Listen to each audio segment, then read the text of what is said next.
Hello ladies and gentlemen, this is Blue Maxima and I'm here checking out some PlayStation 4 games being played over PlayStation Vita Remote Play. Today we're taking a look at The Witcher 3 Wild Hunt.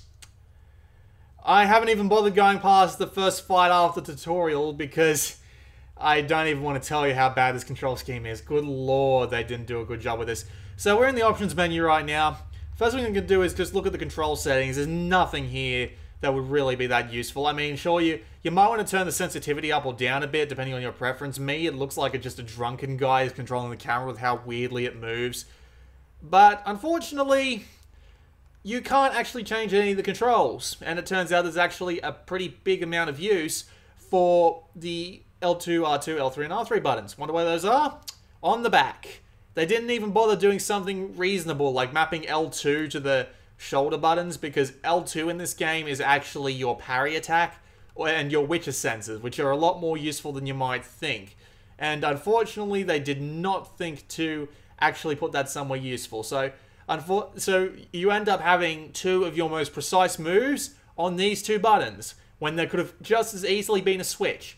Or, even better, just have two on the front, like your L2 and your L1 and R1, I should say, are your quick access menu and using your quick access item. So having one down in the bottom left corner of the screen would be a lot more useful than having one in the bottom right. So if we just go into the game real quick, go into combat mode, draw a sword, which is right on the D-pad, there we go. So you got your basic control scheme, which is square and triangle for your line and your heavy attacks, but you can also press X to dodge and, well, for some reason, there we go. You press circle to do a dodge, and then you press X to do a roll, which is a little weird. You'd think they'd find a way to put those both on one button. But you press L, and that allows you to access the quick menu, which allows you to fire off your spells when you're in combat, which I can't do.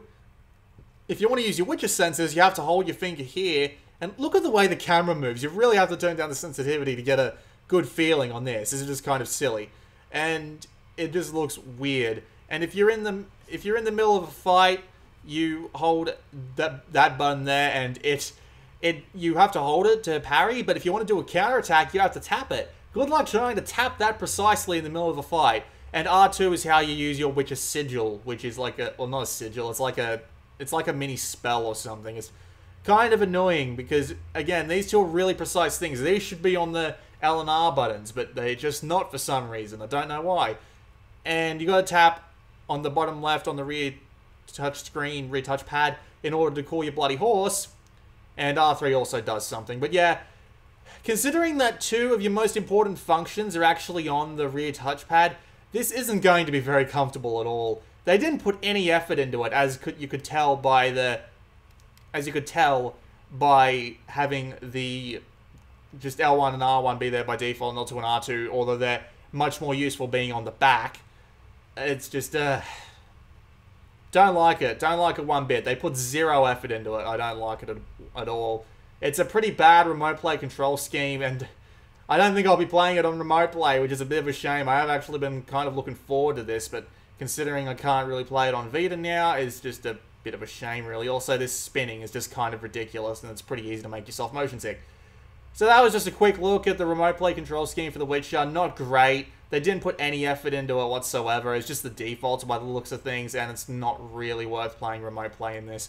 If you're going to be playing The Witcher 3, play it on a DualShock 4. Or if you have one of those grips, maybe that would be a whole lot better. I actually don't have my grip yet, but if you do have one of those grips, it would probably be better to play it. Don't play it vanilla. It's not going to work right. This has been Blue Maxima, and I'll see you all next time.